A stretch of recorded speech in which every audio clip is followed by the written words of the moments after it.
భాగ్యమై నీ స్వాస్థ్యమై నన్ను నీ ఎదుట నిలపాలని ఆత్మతో మహిమాత్మతో నన్ను ముద్రించి ఉన్నావు నీవు.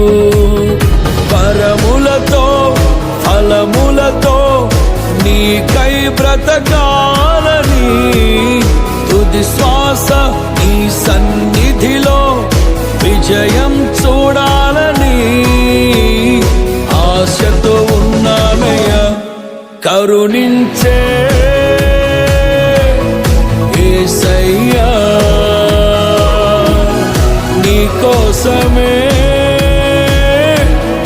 నా జీవితం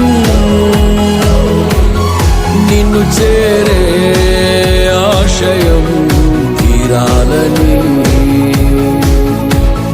నిన్ను చూసే